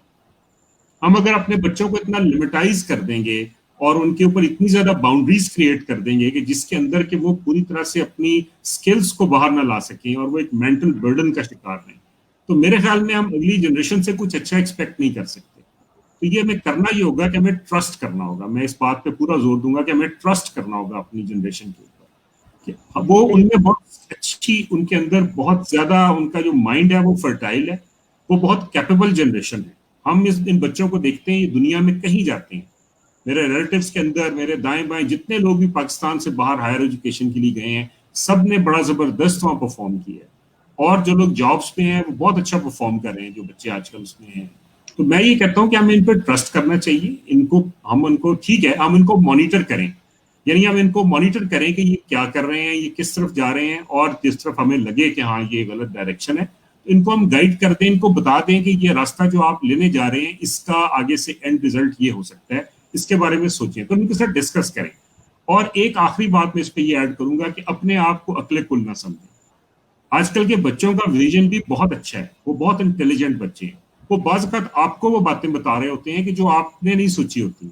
क्रिटिकल थिंकिंग उन्होंने सीखी अपने स्कूल्स में, अपने इंस्टीट्यूशंस के अंदर। और मैं आपको बड़ी फख्र से कहूंगा कि मुझे आईटी का कोई प्रॉब्लम होता है अपने लैपटॉप में, अपने सेल फोन में, तो मैं अपनी बेटियों से कहता हूँ बेटा ये ठीक कर दो, मुझे तो ये समझ नहीं आता। तो अब जब ये सारा कुछ बच्चे इतने स्किल्ड हैं, इतना सब कुछ जानते हैं, तो फिर उनका नॉलेज तो है ना, हम उन्हें मौका दें, उनको हम ग्रूम करें, उनको मौका दें, उनको थोड़ी सी डायरेक्शन दिखा दें, उसके बाद लेट देम गो, उनको जिंदगी में तरक्की करने दें। और इसी तरह से हम जो हैं वो एक कामयाब जनरेशन का ब्रॉट अप कर सकते हैं। ये मेरा मैसेज है। नहीं सर, आतिफ इरफान शेख साहब, बहुत शुक्रिया, आपने अथॉरिटेटिव अप्रोच के बजाय कोलैबोरेटिव अप्रोच की तरफ वो किया, और ये बहुत जबरदस्त बात थी। इसी सवाल को लेते हुए कि ये जो पिछली जनरेशन में हम कुछ चीजें देखते थे, वो क्या एक की एलिमेंट है जिससे आप डिफरेंशिएट करते हैं अगली नस्ल वाली चीज से, कि ये हम बतौर बेटे हमने वालिद के साथ क्या चीज देखी, और अब हमारी औलाद, हम अपने जो बच्चों के साथ इंटरेक्टिव चीज रखते हैं, तो बतौर वालिद हमने क्या चीजें चेंज की और बेहतर हैं। ये मैं नूर अहमद खान साहब से सर आपसे सवाल है मेरा, काइंडली आप अपनी जो कीमती आ रहा है उनसे हमें आगाह कीजिए। देखिए, हमारे जो टेक्नोलॉजिकल एडवांसमेंट है, जो हमारे गैजेट्स हैं, ये हमसे बहुत आगे हैं, हम उनका मुकाबला नहीं कर सकते। हुआ ये है कि कुछ अरसे पहले तक इन चीज़ों का कोई आइडिया नहीं था हम लोगों को, जो हमारी जनरेशन, जब हम बचपन हमारा जो गुजरा है, उसके बाद एकदम से एक रेवोल्यूशन आया इंसान की ज़िंदगी में, खासकर यानी पिछले, मैं समझता हूँ कि हज़ारों साल से जो चेंज नहीं आ सकी, वो इस वक्त रोनुमा हुई। एक बहुत बड़ा चेंज है ना, देखिए ना, एक बहुत बड़ा जनरेशन गैप आ गया। पहले जो थे बेबी बूमर्स थे, उसके बाद मिलेनियल्स आए, उसके बाद अब जनरेशन जी की बात हो रही है, जो कि इस टेक्नोलॉजी के साथ पैदा हुए हैं ये लोग। तो हमें या तो यानी बहुत डिफिकल्ट है इस वक्त हमारे लिए कि हम कोई ऐसा मैकेनिज्म दें अपने बच्चों को, जिससे जो हमारे वैल्यूज हैं, हमारे अक़दार हैं, उनसे भी वो जुड़ सके। ठीक है, हमारे एक आइडियोलॉजी है, जाहिर बात है, देखिए हम उसके बगैर, हमारा जीना मरना उसके साथ है, तो हम ये नहीं कर सकते कि हम उनको बिल्कुल फ्री हैंड दे दें कि जनाब आप बिल्कुल जो है ना, आप एक नई दुनिया है और आप जाने और आपका काम, पॉसिबल नहीं है। तो हम खासकर हम इस वक्त जो पेरेंट्स की बात कर रहा हूँ, हमारे लिए बहुत बड़े चैलेंजेस हैं उन बच्चों को अपने पास के साथ भी उनका ताल्लुक जोड़ के रखना, और आगे आने वाले वक्त में भी उनको बताना कि भाई ये चेंजेस आए। मैं अपनी मिसाल दूंगा कि इस वक्त जो कन्वेंशनल एजुकेशन जो बच्चों की चल रही है, वो चल रही है, लेकिन उसके अलावा मैंने अपने तौर पे घर में एक पूरा सेटअप बच्चों के लिए बना के दिया हुआ है, प्रोजेक्ट्स लगा के दिए हुए हैं, बाकी चीजें उनके साथ मैं डिस्कस करता हूँ। अब बहुत सारी चीजें ऐसी हैं जो कि मुझे नहीं पता, ठीक है, मेरी कोशिश ये होगी कि मैं किसी ऐसे एक्सपर्ट आदमी के पास, ऐसे जैसे कुछ ट्यूशन वगैरह कोई तरह की चीज हो, उनको अगर मैं अफोर्ड कर सकता हूँ। अमूमन अफोर्डेबिलिटी की बात आ जाती है, हमारे इतने एक्सपेंसेस होते हैं कि हम स्कूल से फारिग होते होते इतने हमारे पास बजट नहीं होते कि हम वो लग्जरी उनको दे सके ताकि वो इंडिपेंडेंटली अपनी जिंदगी, अपने फैसले कर सके। तो थोड़ा सा चैलेंजिंग है, लेकिन सबसे बड़ा इशू जो इस वक्त मैं समझता हूँ कि हम नार्सिसिस्ट हो गए, नरगसियत इतनी आ चुकी है कि हम परफेक्शन की बातें करने शुरू हो गए, जिसकी वजह से हमारी जो अभी की जो जनरेशन है जो डिप्रेशन में जा रही है, उसकी वजह यह है कि ऑब्सेशन को पैशन के नाम पे लोगों को पढ़ाया जा रहा है, जो कि सबसे बड़ी खतरनाक बात है। वो इस वजह से कि हमारे जो पेरेंट्स थे उनको ये पता था कि भाई हम चीजों को कंट्रोल नहीं कर सकते। ये दो चीजें जो हमें पेरेंट्स को बतानी है कि एक, आप चीजों को कंट्रोल नहीं कर सकते, आप मैनेज कर सकते हैं। पैंडेमिक आया 1918 को भी आया था, इसका मतलब यह है कि कंट्रोल नहीं हो सका, मैनेज हुआ था। दोबारा आया इस वक्त, आप उसको कंट्रोल नहीं कर सकते, क्योंकि कंट्रोल करने वाली जात सिर्फ एक है और वो है अल्लाह ताला की जात। तो हमें कंट्रोल करने का तो दावा ही नहीं करना चाहिए। इसलिए हम कहते हैं ना, मैनेजमेंट साइंसेज, एंगर मैनेजमेंट, हर चीज मैनेजमेंट के पॉइंट ऑफ व्यू से सोचा करें। अब अगर आपने मैनेजमेंट के पॉइंट ऑफ व्यू से सोचा तो आप अपने जो एहसासात हैं, इमोशनल इंटेलिजेंस भी, आपकी जो इंटेलेक्चुअल है, सब चीज आप मैनेज कर सकते हैं। लेकिन आपने कहा कि हम कंट्रोल करेंगे, दैट्स रॉन्ग। तो यही एक है कि इस वक्त हमें कंट्रोल करने का एक सबक पढ़ाया जा रहा है, जो कि मैं समझता हूं कि हमें नए जनरेशन को बताना है कि भाई आपने मैनेज करना है। You are not here to control things, you are here to manage things. Thank you sir, very well sir. ये चीज जो आपने कही है, उसी अगर मैं 2 पॉइंट्स लिंक करूं सर आतिफ की बात से और आपकी, कि खुद पसंदी और अकले कुल खुद को समझना वो चीज नहीं है, हमें चीजों को मैनेज करना और एक दरमियाना रास्ता निकालने में बेहतरी है। इसी क्वेश्चन को मूव ऑन करते हुए कि सर अहमद की तरफ मैं जाऊंगी, सर अहमद अब्दुल्ला, काइंडली आप इस पर थोड़ी सी रोशनी डालें कि ये जो पिछले आपके वालिद से जो रिलेशन में कोई चीज विरसे में आपको मिली और आप भी आगे बच्चों में वही चीज चला रहे हैं, या कोई जिद्दत के साथ आपने कोई नई टेक्निक पेरेंटिंग में यूज की है, कोई भी ऐसी चीज कि पिछले जमाने के वालिद और अब के वालिद में क्या फर्क आप देखते हैं? जी बिल्कुल, चेंज तो उसमें जो है वो आई है।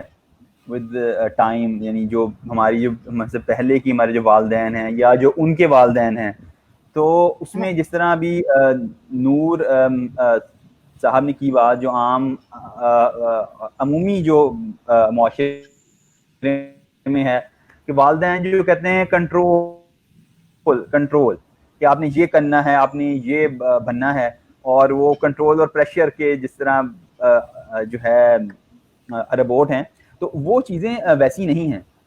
आप ज़रूर आपके ख्वाब हैं और आपने लेके चलना है, लेकिन दूसरा जो बच्चा है वो भी आखिर इंसान है, तो उसको आप गाइड करें। जैसे हम नए देख रहे हैं कॉन्सेप्ट, मतलब जब मैं FSC तक था तो मुझे एक ही कॉन्सेप्ट पता था, टीचर और टीचिंग। फिर नया कॉन्सेप्ट आया जी, आपने जो है वो कोच का है, आपने जो है वो कोच करना है। फिर कॉन्सेप्ट आया मेंटोर का। तो ये कॉन्सेप्ट जो है एज अ, अगर आप फादर और एज अ सन या डॉटर लें, तो ये वहाँ भी जो है वो अप्लाई होता है। उनको गाइड करें, उनको आप बताएं, लेकिन उनको अपने फैसलों के लिए कुछ आप स्पेस दें ताकि वो उस तरह चल सकें। उनको बता दें ये सही है, ये गलत है। तो I think there need to be bonding और जो कनेक्शन है वालदैन का बच्चों के साथ, खासतौर पे वालिद के साथ, ज़रूरी है कि वो उसको अपना जो है अपने बाप को अपना दोस्त भी समझें और शेयर करें। शेयरिंग का फ़ायदा ये भी है कि कई इश्यूज होते हैं उनसे बच्चा जो है वो बच जाता है, और वालदैन को भी जो है फीडबैक और आगाही रहती है। जी sir, thank you so much. आप सबके आंसर्स बहुत ही क्रिएटिव और बहुत ही अच्छे थे, इंफॉर्मेटिव थे, और थैंक यू सर। नेक्स्ट मेरा जो क्वेश्चन है वो आप सबसे ये है कि आप अपनी एक खूबसूरत खुशगवार मेमोरी अपने हमारे साथ शेयर करें एज अ फादर और एक as a sun. Ji sir नूर। हाँ काफी उम्र गुजर गई है बहुत सारे वाकयात हैं, क्योंकि मेरी तो ट्रैवलिंग बहुत ज्यादा रही है। मैं सिंध में भी रहा, मैं बलोचिस्तान में भी रहा। वैसे बेसिकली मेरा ताल्लुक एक कबाइली इलाके से है, तो वहाँ के अपने एक बचपन, यानी मुझे अपनी अपनी एज मुझे ऐसे लगता है जैसे मैं कोई मतलब 1000 साल मेरी जिंदगी है, क्योंकि चेंजेस इतनी आई हैं, मूवमेंट इतनी ज्यादा हर सूबे से। क्योंकि वाले साहब गवर्नमेंट में थे, तो वो आए रोज जो है वो कभी एक उसमें सिटी से दूसरे सूबे से तीसरे, इस तरह उनका ट्रांसफर होता रहता था। इतने कोई वाकयात हैं मिसाल के बंदा, हाँ फीलिंग्स, जहां तक मैं कहता हूँ कि एक मुझे याद पड़ता है कि जब मैं कराची था तो मैं उस वक्त अपने CA कर रहा था कराची में, तो मुझे ट्रैवलिंग करनी पड़ती थी, तो मुझे स्पेशल जो है ना मुल्तान बाय एयर आना पड़ता था। तो मेरे वाले साहब क्या करते थे कि वो जहाँ हमारे उससे आगे 7-8 घंटे की मजीद ट्रैवलिंग, तो वहाँ से स्पेशल गाड़ी वाले साहब भेजते थे, क्योंकि वहाँ से आगे मुल्तान एयरपोर्ट से आगे ट्रांसपोर्ट नहीं होती थी उस जमाने में। तो अगर मैं लोकल बस में जाता तो वो आपको पता है 7-8 घंटे गर्मी के अंदर, उसके अंदर वो भेड़ बकरियां भी घुसा देते थे। तो एक दफा ये हुआ कि मैं जब मुल्तान मैं लैंड किया, तो मैं फर्स्ट क्लास में मैंने लैंड किया मुल्तान। तो वहां से जो वाले साहब जो गाड़ी थी वो लेट हो गई, तो मैं जो है ना लोकल बस में बैठ गया। लोकल बस में बैठा तो लोकल बस में मैं सूटेड बूटेड, और वहां लोकल बस में गाय बकरियां दुम्बे वो भी साथ जो है ना लोगों ने बिठाए हुए, देहाती लोग। मैं उनके दरमियान बैठा हूँ, टाई मैंने लगाई हुई है। मैं फर्स्ट क्लास से कराची से लैंड किया मुल्तान, मुल्तान से आगे 7-8 घंटे की ड्राइव है, मैंने गाँव जाना है, अब मैं जा नहीं सकता। तो माय गॉड, वो 8-10 घंटे जो मैंने ट्रैवल किया, उस गर्मी में मैं पहुंचा तो मेरी हालत ये थी कि मुझे कोई पहचानता नहीं था घर पहुंचे ना। जब वो वाकया बहुत खुशगवार है कि जब मैं पहुंचे तो वाले साहब ने ना मेरा इस्तकबाल किया, पूरे घर वाले जो है ना वो खड़े हुए। एक साहब जो है ना उन्होंने फर्स्ट क्लास से लैंड किया मुल्तान एयरपोर्ट पे, और वहां से जो है ना लोकल बस में आए।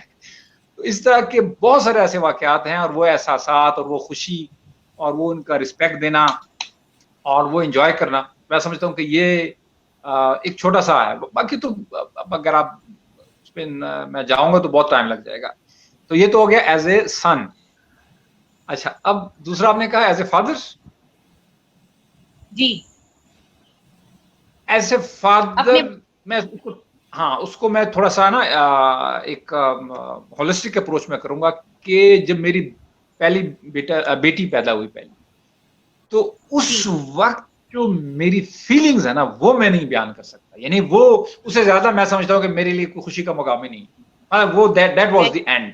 उसके बाद तो फिर बच्चों के, और फिर 4 बच्चे अल्हम्दुलिल्लाह, उनकी शरारतें, उनकी हरकतें, वो तो फिर आप लंबी लिस्ट है, लेकिन वो फीलिंग आज तक मैं नहीं भूल सकता और ना मैं भूलूंगा इंशाल्लाह। जब पहली दफा मैंने अपनी बेटी को देखा, वो जो फीलिंग है ना,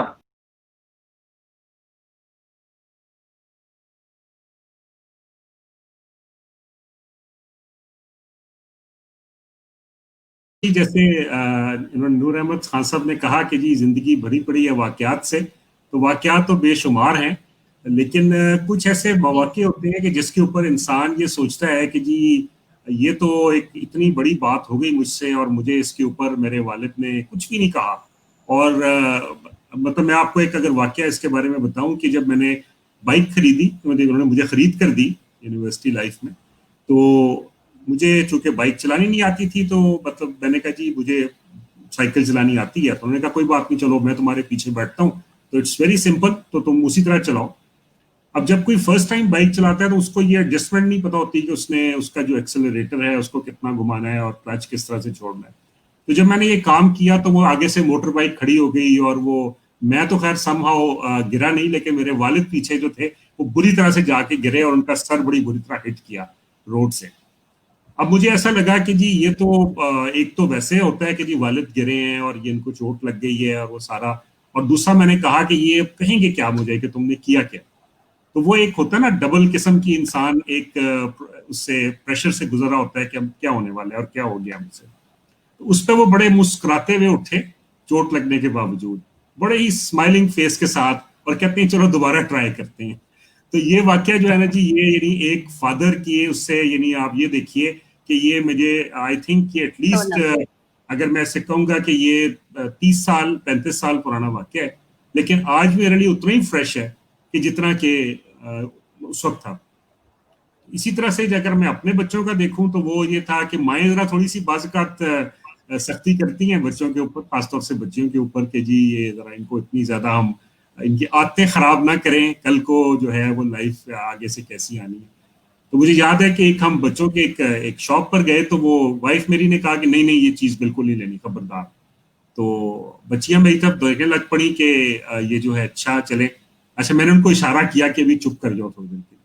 वाइफ मेरी कहीं दाएं बाएं कुछ और शॉप कर रही थी, तो मैंने चुप करके गया और मैंने दुकानदार से कहा कि इसको भी पैक कर दो। अच्छा, अब उनको पता लग गया, अब उनकी स्माइल्स और उनकी हंसियां ना रुके कि जी ये तो हमारी माँ को तो पता नहीं है और हम ये चीज ले चुके हैं। जब मैंने वो पार्सल रखवाया गाड़ी में, तो मैंने उसको रखवाया भी ट्रंक के अंदर, और उनको नहीं पता चला। तो जब हम घर आए तो वो एक बड़ा सरप्राइज था कि अच्छा ये तो आपने ले लिया और मैंने तो मना किया था। और वो बच्चे अब बड़े खुश हों और छलांगे मारे कि जी वाह, देखा देखा, फिर हमें ले दिया, उन्होंने देखा हमें ले दिया। तो ये ऐसे वाकयात हैं जो कि एक रिलेशनशिप को ना बिल्कुल रिवाइव कर देते हैं। जब आप इनको सोचते हैं, आप चाहे बीमार पड़े हैं, चाहे आप किसी मुश्किल में हैं, लेकिन आप उस वाक्य को याद करके स्माइल किए बगैर नहीं रह सकते। और जिंदगी के असल एसेट्स यही हैं। पैसे चले जाएंगे, अगर कोई पोजीशन है तो वो चली जाएगी, हेल्थ का कोई पता नहीं है कब तक कितनी, लेकिन ये जो वाकयात जहन में है, चेरिश करता है बंदा इनको मरते दम तक। और मैं कहता हूँ यही इन रिलेशनशिप्स की जो खूबसूरती है, यही है। सही, बहुत बेहतरीन। सर अहमद अब्दुल्ला, आप कुछ बताइए। टाइम की नज़ाकत का हमें रखना पड़ेगा ख्याल, टाइम क्योंकि थोड़ा ही है हमारे पास, और हम नेक्स्ट क्वेश्चन की तरफ मूव करना है, जो प्रोबेबली हमारा बहुत एक जबरदस्त किस्म के, आपके जैसे बाकी मैसेजेस हैं वो हमारा कंक्लूसिव किस्म का होगा। तो आप कोई मेमोरीज अपनी बताइए। मैं बस शॉर्ट ही शेयर करूंगा अपने वालिद के साथ जो मेमोरी। अब तो हो गए बड़े, और जब मैं छोटा हुआ करता था तो अबू के साथ जो है वो उनकी पोस्टिंग अक्सर ही शहर से बाहर होती थी, तो जब उन्होंने आना तो मैंने कहना कि अबू आए, जो है हम कुश्ती हम करते हैं। तो मेरा बड़ा शौक होता था। अबू के साथ फिर रेसलिंग होती थी, तो अबू ने फिर जो है वो हार जाना, मैंने ऊपर, अबू ने नीचे, तो वो एक बड़ी लविंग जो है वो मेमोरी है। और बेटी के साथ, बेटी माशाल्लाह बेटी मेरी एक, तो जिस तरह नूर साहब ने बात की, पहले ही जी मैंने सर, बताया मेरे कि ख्याल जब में बेटी मैं आप मुझे सुन पा रहे हैं सर? पैदा आते हुई, जी बिल्कुल जी, तो मैं कहता कि जब बेटी पैदा हुई तो उसको जब गोद में उठाया है, और बच्चे तो बाद बात जो हैं वो रोते हैं, लेकिन बेटी मेरी पैदा हुई तो वो रोई नहीं, वो आराम से देख रही है। और मैंने उठाया तो हमारा जो है फर्स्ट टाइम जो है आए कांटेक्ट हुआ है, वो देखी जा रही है और मैंने साथ लगाया हुआ है। तो वो जो फीलिंग है, जो एक लहर पूरे जिस्म में दौड़ी है और दिल जिस तरह धड़का है, वो मैं अल्फाज में वो बयान नहीं हो सकती। उसके बाद मैंने अजान भी दी कान में, और वो सारा प्रोसेस है वो नहीं भूल सकता, उसको कोई जो है वो नहीं मैच कर सकता वो जबरदस्त जो है। सर, बाकी ये जो चीजें हैं ये आप लोग ही बेहतरीन बता सकते हैं। सर हम माओ के जो होते हैं ना ये वाले रिव्यूज लेते हैं, लेकिन जो वालिद वाली फीलिंग है वो जाहिर है दोनों पेरेंट्स है ही वो चीज जो बच्चे के लिए इम्पोर्टेंस रखते हैं, और ये मेमोरीज बिल्कुल नहीं भुलाई जा सकती। सर आतिफ इरफान शेख साहब से मेरा ये क्वेश्चन होगा, जो कि वालिद की हम बात ही करें, हम कहते हैं वो सुपर हीरो है, वो सुपर हीरो भी है, बट सुपर हीरोज को भी टाइम चाहिए होता है अगर कैथारसिस के लिए, उनके ऊपर भी स्ट्रेसर्स आते हैं। तो बतौर वालिद भी उन्होंने काम करना है, और बाहर एक प्रोफेशनल के तौर पे भी बाहर की जिम्मेदारियां हैं, बच्चों की हैं, बीवी की हैं, बतौर शोहर भी वो सब चीजें देख रहे हैं, मैनेज कर रहे हैं। तो क्वाइट पॉसिबल और बहुत ही ज्यादा वल्नरेबल है वो, उसकी मेंटल हेल्थ भी और हर चीज भी। तो स्ट्रेसर्स जो डेली आते हैं सर, आप उनसे कैसे डील करते हैं? और एक तो अपना इसको काइंडली बताइएगा, क्योंकि आप बहुत सारी चीजें इतनी बेहतरीन बता रहे हैं, तो उसको नटशेल में बताइएगा कैसे स्ट्रेसर्स को डील किया जाए। और साथ ही एक मैसेज भी जो है फादर्स हैं, फादर्स आउट देयर, उनके लिए हो कि वो कैसे परेशानियों से निपटे और एक बेहतरीन वालिद की जो है कम से कम डेफिनेशन के पास आ सके। बस मैं इसको ब्रीफली फिर आपको बताता हूँ जी कि फर्स्ट ऑफ ऑल तो हम एक काम करते हैं, दो लफ्ज होते हैं, बी योरसेल्फ। आप पोज ना करें, अपने ऊपर कोई शेल ना चढ़ाएं, जो आप हैं वो आप हैं। दुनिया के लिए भी, अपने बच्चों के लिए भी, हर एक के लिए अपनी ओरिजिनलिटी को बरकरार रखें। अब स्ट्रेसेस क्यों पैदा होते हैं कि एक हमारी आउटर वर्ल्ड है और एक हमारी माइंड के अंदर की वर्ल्ड। जब इनके अंदर गैप होता है ना, कि अंदर कुछ और है और बाहर कुछ और है, और आप कोशिश कर रहे हैं कि आप सुपर हीरो बन जाएं, बन के दिखाएं, अपने पोज करें आप सुपर हीरो, तो फिर स्ट्रेसेस बनते हैं। उसके पीछे इंसान उससे एक रास्ते पे चलता है, उसको फॉलो करता है, और फिर कभी कामयाब होता है, कभी नाकाम होता है, कभी किस तरह, क्योंकि वो ओरिजिनलिटी नहीं होती। अगर आप ओरिजिनल रहें, बच्चों को बताएं कि बेटा मैं ये हूँ, ये मेरे जो है रिसोर्सेज हैं, ये मेरी जिंदगी है, ये सारा कुछ है, और आप मेरे साथ एक फैमिली, हम एक टीम है, हम इकट्ठे मिलकर चलेंगे इन थिक एंड थिन, तो कोई प्रॉब्लम नहीं है, कोई स्ट्रेसेस नहीं आते। आपकी फैमिली आपका साथ देती है, इतना साथ देती है कि आपने सोचा नहीं होता कि जी कभी हमारी फैमिली इस हद तक जाके भी हमें हेल्प कर सकती है। तो यही चीज है मेरे ख्याल में। स्ट्रेसेस पैदा इसलिए होते हैं कि अब छुपाता है इंसान चीजें, अपनी फैमिली पे ट्रस्ट नहीं करता, कि अगर हमने इनको हकीकत बता दी तो पता नहीं हमारे बारे में क्या सोचेंगे, हालांकि कुछ नहीं। अगर वो आपसे मोहब्बत करते हैं, आप पे ट्रस्ट करते हैं, तो वो कोई वजह नहीं है कि वो स्ट्रेसेस बने, वो आपके स्ट्रेसेस में आपके साथ हैं और आपके स्ट्रेसेस को डिसिपेट करते हैं। ये मेरा मैसेज भी था जी, और ये आपका रिस्पॉन्स भी था। Sir thank you so much, ये बहुत बहुत जबरदस्त आपने बात की है कि जैसे आप स्ट्रेस से डील करें वाकई, और वही मैसेज आपने दिया बाकियों के लिए भी। सर नूर अहमद से मैं रिक्वेस्ट करूंगी कि वो इस चीज को बताइए कि कैसे स्ट्रेस से डील किया जाए, और एक मैसेज फादर्स के लिए। देखिए स्ट्रेस जो है और इस तरह की जो चीज़ें हैं, ये आपके लिए, आपकी लाइफ में बड़ी इंपॉर्टेंस रखती हैं। स्ट्रेस आपको पुश करती है कि ये चीज़ इंपॉर्टेंट है, आपने इसको करना है। तो स्ट्रेस जो है वो तो आपको चाहिए एक्चुअली। स्ट्रेस के बगैर तो आप अपनी ज़िंदगी गुजार ही नहीं सकते। क्या आपके जो एटम, उसके अंदर जो न्यूट्रॉन, प्रोटॉन, इलेक्ट्रॉन्स जो हैं वो मूव करते हैं, वो आप एक दूसरे को स्ट्रेस अप करते हैं, जिसकी बदौलत जो है ये हमारी ज़िंदगी चल रही है। तो ये तो ख़त्म नहीं हो सकती, नंबर वन, ये मैनेज हो सकती है। और थोड़ा सा मैं अपनी पिछली बात की तरफ आऊँगा कि बेसिकली हमने जब कंट्रोल करने की बातें शुरू की अपनी लाइफ में, और उसकी वजह से ये जो आतिफ साहब ने बात की कि एक दोहरापन आ गया मेरे साथ, ठीक है, डबल स्टैंडर्ड जिसको आप कह सकते हैं, कि हम बाहर की दुनिया में कुछ और हैं, घर आते हैं कुछ और होते हैं। तो ये चीज़ वाकई बड़ी इंपॉर्टेंट है। उन्होंने बड़े अच्छा पॉइंट दिया कि हमें इसको कम करना है, हमें शेयर करना है उनके साथ, हमें अपने इनकम, अपने रिसोर्सेज, अपने प्रॉब्लम्स उनके साथ शेयर करने हैं, उनको वैल्यू देनी है। जितना आप उनको अपने करीब लाएंगे, उनको बताएंगे, तो असल सबसे बड़ा प्रॉब्लम ये है कि हमारे स्ट्रेसेस उस वक्त बहुत बढ़ जाते हैं, यानी वो आउट ऑफ प्रोपोर्शन चले जाते हैं जब हम अपने घर में अपनी वाइफ के साथ नहीं शेयर करते। अपने चले बच्चे अगर बड़ी उम्र के नहीं है, छोटी उम्र के हैं, तो उनके साथ आप नहीं शेयर कर सकते, लेकिन अगर आप इस काबिल हैं कि अगर वो 12-15 साल के हैं तो बड़े अच्छे खासे समझदार होते हैं, उनके साथ आप अपना दिल हल्का कर लें, speak your heart out, talk to them. तो बात ये है कि मैं फॉर एग्जांपल आपकी जो फॉर एग्जांपल मैं छोटी मिसाल देता हूँ कि मैं आपकी स्कूल की फीसिस वगैरह इस तरह की चीजें मैं दे सकता था, अब मैं नहीं दे सकता। मेरे वसाय तो सबसे बड़ी सपोर्ट सबसे पहली जो आपको मिलनी चाहिए वो आपके घर की तरफ से मिलनी चाहिए। तो हमारी उसको मैं एक सजेशन भी सबको दूंगा कि हमारे इलाकाई ज़बान में एक कहावत है, उसका मफहूम ये है कि अगर मैं बाहर की बला मेरे पीछे आएगी तो मैं घर दौड़ जाऊं, यानी उसे बचने के लिए मैं घर आऊंगा, बच जाऊंगा। लेकिन अगर घर की बला मुझे मेरे पीछे दौड़ी तो मैं कहाँ भागूं? तो इसलिए जो सबसे जो बड़ी घर में यानी बला से मुराद ये है कि घर के जो प्रॉब्लम्स हैं, जब तक आप उसको सॉर्ट आउट नहीं करेंगे, आप उसके ऊपर फोकस नहीं करेंगे, आप बाहर की दुनिया को कॉन्कर नहीं कर सकते। बिल्कुल आपका, क्योंकि सबसे बड़े नाक़िदीन, सबसे बड़े जो क्रिटिक्स हैं वो आपके घर के मेंबर्स हैं। मैं और आतिफ साहब टोस्ट मास्टर्स इंटरनेशनल के मेंबर्स भी हैं और आप सब लोगों को दावत भी दूंगा कि आप लोग, बल्कि आप तो PSF अहमद अब्दुल्ला एक टोस्ट मास्टर कप चला रहे हैं। मैंने जब ज्वाइन किया तो ऑब्वियसली फेयर था पब्लिक स्पीकिंग का, तो मैंने जो सबसे पहले फेयर खत्म किया वो मैंने घर से किया। घर में बच्चों को बिठाया, वाइफ को बिठाया और उनके सामने मैंने स्पीच दी, उन्होंने खूब मेरा मजाक उड़ाया। तो मेरे कहने का मकसद ये है कि उसको जो मैंने कॉन्कर किया तो बाहर की दुनिया को कॉन्कर करना मेरे लिए बड़ा आसान हो गया। तो इसी फार्मूले को, छोटे से फार्मूले को आप बड़ी पिक्चर पे प्रोजेक्ट करें, ठीक है, यानी बड़े मसले को भी आप उसी तरह देखें।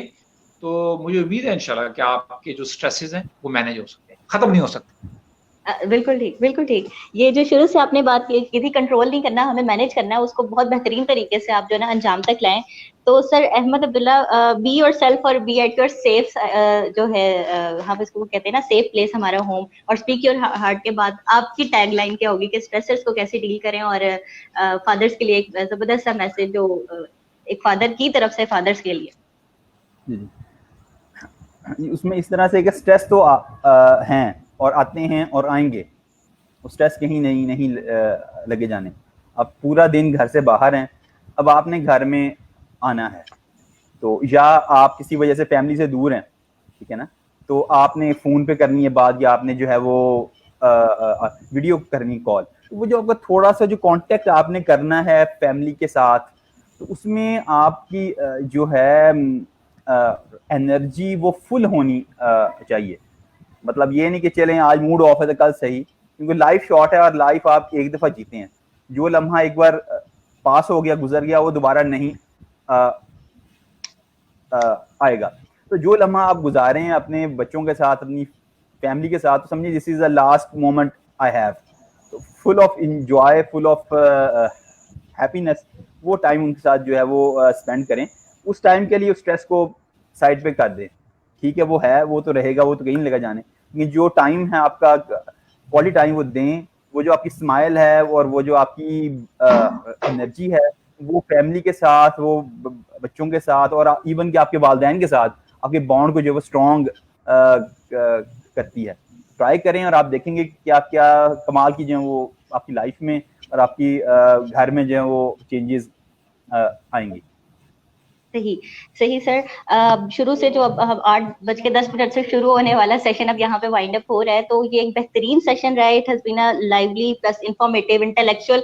यही ये भी नहीं हम कह सकते कहीं पे ये इतना सकील हो गया था कि इसको हजम करना मुश्किल था। जहाँ सर नूर अहमद ने वो हमें एक इंटेलेक्चुअल बॉर्डर लाइन पे ले जाते थे, वहां पे से वो वापस लाते थे। वहीं से सर आतिफ साहब हमें जो है वो मजे मजे की जो बातें बताते थे, अपने बचपन की, अपने वालिद की यादें, जो कि बेशक हमारा सासा है। और वालिद आज के हों या कल के हों, एक चीज तो बिल्कुल क्लियर है कि वो औलाद का भला चाहते हैं हमेशा। लेकिन हर इंसान चूंकि कभी भी परफेक्ट नहीं होता, सीखता रहता है। तो ये हमें वैसे रोजाना ही हमें दोहराना चाहिए, अदा करना चाहिए कि हर बंदे से, हर बच्चे से, हर फर्द से हम सीखें कुछ ना कुछ। तो हमारे आज के मेहमान जो थे सर आतिफ इरफान शेख साहब, एग्जीक्यूटिव डायरेक्टर हैं बनु मुख्तार के। उनका बहुत शुक्रिया सर, आप तशरीफ लाए और आपने हमारे लिए टाइम निकाला।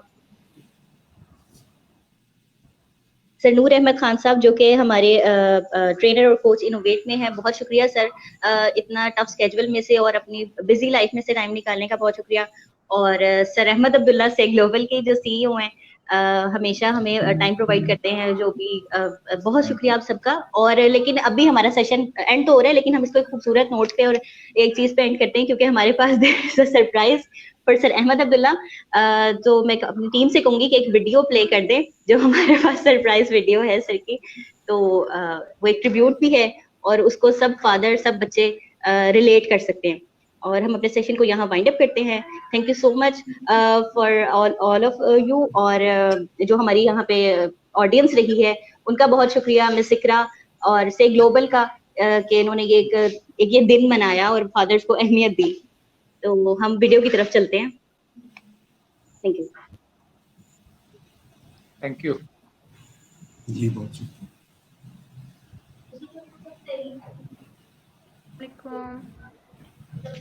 आपका क्या नाम है?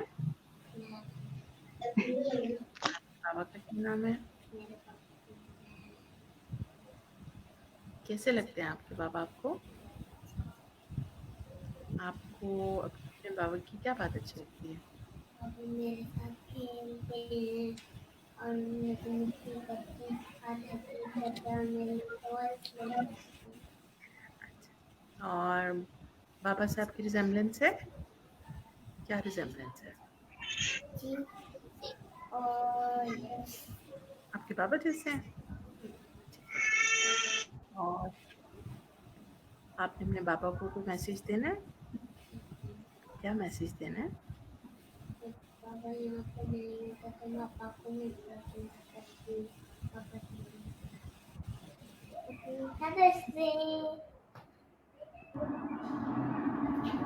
You are the best, Baba.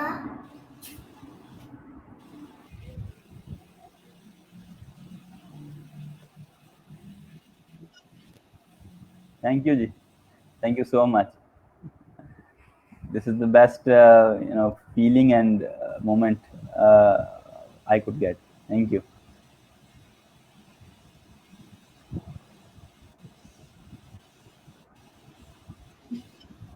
मेरे लिए तो बड़ा मतलब खुशी का मौका है बेटी का मैसेज, और अल्फाज नहीं मैं बयान कर सकूं मैं। Thank you.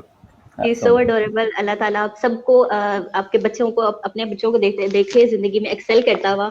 और बस बहुत सारी दुआओं के साथ हम अपने सेशन को यहाँ एंड करते हैं।